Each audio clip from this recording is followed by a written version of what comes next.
فطرت میں فرما دیا کہ ہم نے آدم علیہ السلام کو پیدا کیا اور ان کی زوجہ کو اور پھر ان سے بہت ساری نسلیں پیدا دی. ہم مرد اور عورت کو گاڑی کے دو پہیوں کی طرح زندگی گزارنے کے لیے لازم و ملزوم سمجھتے ہیں. حلقہ خواتین جماعت اسلامی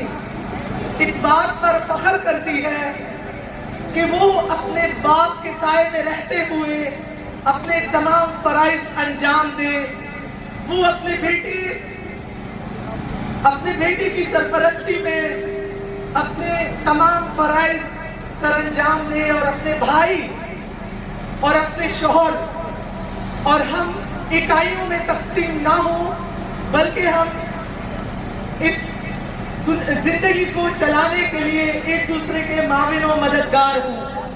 جماعت اسلامی حلقہ خواتین پاکستان کے لیے ایک رحمت ہے. حلقہ خواتین جماعت اسلامی جہاں گھر گھر گلی گلی کوچے کوچے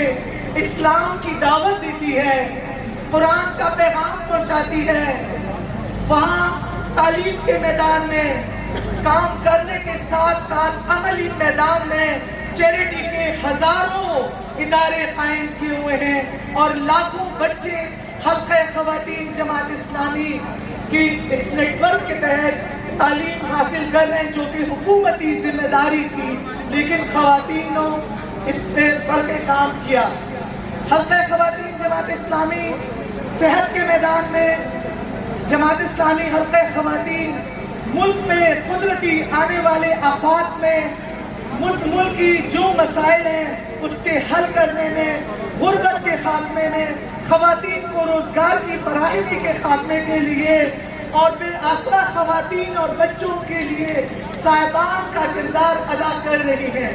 اس وقت میں جماعت اسلامی کا چارٹر آف ڈیمانڈ اس تمام ریلی کی طرف سے حکومت پاکستان سے اس پورے معاشرے سے میں اپنا چارٹر آف ڈیمانڈ پیش کر رہی ہوں اور ہم چاہیں گے کہ بجائے اس کے کہ خواتین اپنے حقوق کے لیے نکلیں، ہم یہ نہیں چاہتے تھے. ہم چاہتے تھے کہ مسلمانوں کے ہاں 14,000 سال پہلے جو حقوق مل گئے ہیں ان کو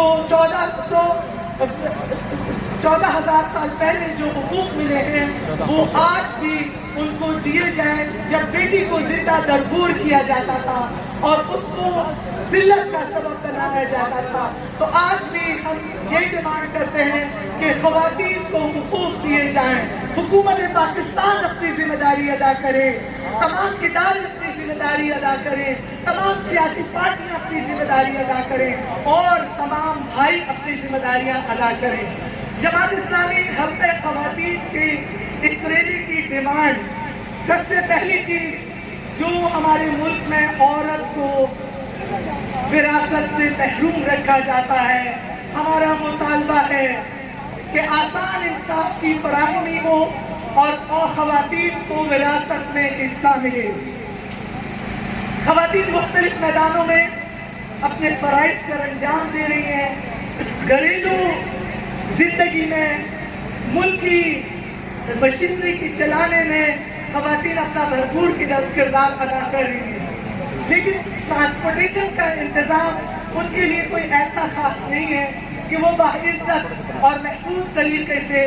اپنے ورکنگ پلیس میں اور اپنے بچوں کو مختلف اداروں میں چھوڑنے کے حوالے سے، گھریلو ذمہ داریاں نبھانے کے حوالے سے وہ کردار ادا کریں. خواتین زچہ اور بچہ، کتنی خواتین ہیں جو زچگی کے دوران زندگی سے محروم ہو جاتی ہیں. ہمارا جماعت اسلامی حلقہ خواتین کا مطالبہ ہے کہ خواتین کو مکمل صحت کا تحفظ دیا جائے. انڈسٹریز میں ٹھیکیداری نظام ختم کر کے خواتین کو مستقل کیا جائے اور ان کو ایڈ ہاک بیس پہ اور ان کو کانٹریکٹ بیس پہ ان کے حقوق کو پامال نہ کیا جائے. قرآن سے شادی اور کاروباری جیسے ظالمانہ رسومات کا خاتمہ کیا جائے. تمام ذرائع ابلاغ اور تمام ادارے، تمام کمپنیاں جو عورت کو کاروبار کا ذریعہ بناتے ہیں۔ جماعت اسلامی حلقہ خواتین کا یہ مجمع مطالبہ کرتا ہے کہ پوری قوم کو خواتین کو خرید و فروخت کا ذریعہ نہ بنایا جائے اور ان کو عزت اور تکریم دی جائے، عورتوں کو اشتہارات کا سامان نہ بنایا جائے، کاروبار کے ذرائع نہ بنائے جائیں۔ دفاتر اور صنعتی اداروں میں کام کرنے والی خواتین ان کو مساوی حقوق دیے جائیں، ان کے حقوق تلف نہ کیے جائیں، ان کو تحفظ دیا جائے، ان کو ہراسمنٹ سے بچایا جائے، ان کے لیے حکومتی ادارے بھرپور طریقے سے اپنا کردار ادا کریں۔ بہت ساری خواتین 70% خواتین جو کہ دیہاتوں میں رہتی ہے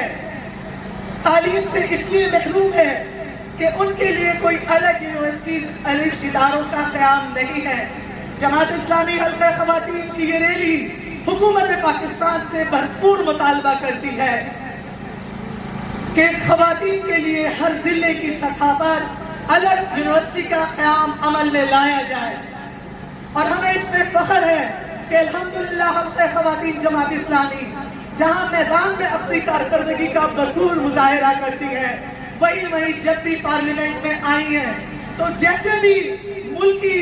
ایشوز ہیں، چاہے وہ خواتین کے ہیں چاہے وہ پورے معاشرے کے ہیں، انہوں نے بھرپور طریقے سے اٹھایا۔ اور میں اس بات کا اعلان بھی کرتی ہوں، آج جو زینب